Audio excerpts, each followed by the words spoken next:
We hear a lot about psychedelic-assisted therapy, but 3 out of 4 people who choose to consume psychedelics do so at home or in nature with friends or loved ones. I'm April, founder of Set, an integration platform to help you get the most out of your psychedelic experiences. The podcast episode you're about to listen to may reference one of my previous shows, The High Guide or How to Do the Pot, because I've been a trusted source in cannabis and psychedelics since 2015. I invite you to visit getsetset.com and sign up for our newsletter to receive your free guide on set and setting to make the most of your next psychedelic journey.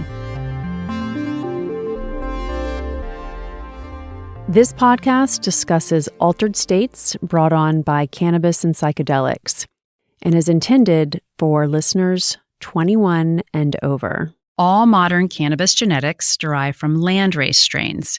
Think of these as ancestral strains. These are strains that come from throughout the world: Jamaica, India, Africa, Mexico, Pakistan, Afghanistan, and Central America. This is the show for women who have an open and curious mind, and this is a show all about women changing their lives thanks to altered states of consciousness. At the top of the show, you heard from me, audio from a previous episode about strains, which is what we're going to get into today in the context of shroom strains. Or, am I correct in using this weed word for the fungi? Listen on to find out. Up next is our word of the week, and stay tuned to the Almost In for our trip tips. And now for the word of the week, strain. In microbiology, a strain is a subpopulation of species that differs in some way from other subpopulations of the same species. These differences can include distinct physical, chemical, or psychoactive properties. This difference could be due to genetic or environmental factors and can result in variations in characteristics such as growth rate, antibiotic resistance, or biochemical properties. These differences can also result in different effects when consumed. Let's explore the word strain in the context of cannabis, which boasts over 700 strains, and most of these strains are from hybrid variations of a limited number of original landrace strains that were documented throughout the world. Listen on as I nerd out on strains in an earlier episode. If you're a wine lover, you know about terroir, a French term used to describe the complete natural environment in which a particular wine is produced. And just like wine and food, terroir is also critical to weed. The elements, soil, light, climate, all influence its original genetics. Nature, nurture, right? Variations in growing conditions can produce 2 very different cultivars or cultivated varieties of a single strain. So, the blue dream from one grow may look, smell, and make you feel different than a blue dream from another grow, with different terroir, like state to state. So, cannabis plant genetics. There are thousands of cannabis strains available and new ones bred on the regular. Some quick history about strains. All modern cannabis genetics derive from landrace strains. Think of these as ancestral strains. These are strains that come from throughout the world: Jamaica, India, Africa, Mexico, Pakistan, Afghanistan, and Central America.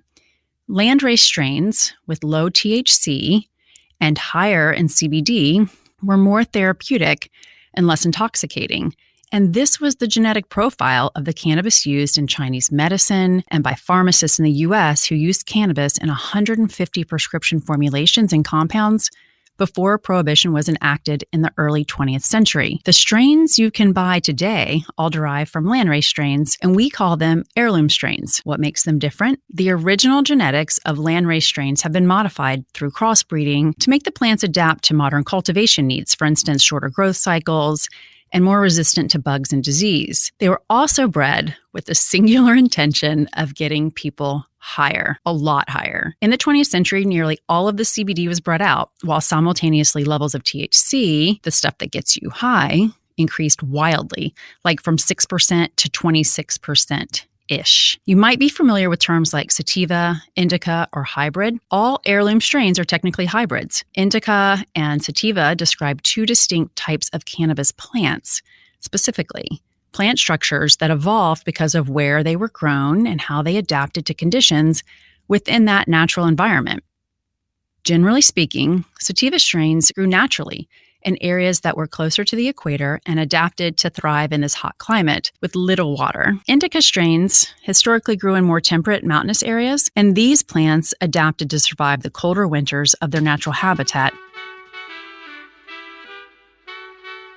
Yes, the different types of psilocybin mushrooms are commonly referred to as strains. Each strain typically has its own characteristics such as appearance, potency, and effects. And also, the different types of psilocybin mushrooms can be referred to as varieties. In the context of mycology, the study of fungi, the term variety is often used to describe different subtypes or variations within a given species. For example, Psilocybe cubensis is a species of psychedelic mushrooms, but within that species there are different varieties such as golden teacher in Ecuador, which you'll learn about this season, and which have different physical and chemical characteristics. So while strain is a more commonly used term in the recreational or therapeutic use of psilocybin mushrooms, variety is also a valid way to refer to different types of these mushrooms from a mycological perspective. So then why, in the context of psilocybin mushrooms, is, so I've been told, the term strain only used by, quote, cannabis people? And does that matter? Going back to the word of the week definition, in microbiology, a strain is a subpopulation of a species that differs in some way from other subpopulations of the same species. Check. These differences can include distinct physical, chemical, or psychoactive properties. Check. The difference could be due to genetic or environmental factors and can result in variations in characteristics such as growth rate, antibiotic resistance, or biochemical properties. Check. These differences can also result in different effects when consumed. Check. So, if strains are often used to describe different subtypes of the same species, such as Psilocybe cubensis, then why in the field of mycology is there an ongoing debate about the appropriate use of the term strain versus other terms like variety or morphotype to describe different subpopulations of fungi? The terminology can vary depending on the specific species or context, making the language somewhat loose and inconsistent. So it's always important to understand the precise meaning intended by the person using the term. Even Darwin struggled with hair splitting. He said, quote, "I was much struck how entirely vague and arbitrary the distinction between species and varieties. Choosing the right magic mushroom strain shouldn't be overwhelming, but as access opens up, no doubt you'll be curious about the names on menus, so please use this series as your reference. Use these episodes to guide your high." Intended to be snack-sized, each episode is dedicated to one. I mean, how can I not call it a SHROOM strain?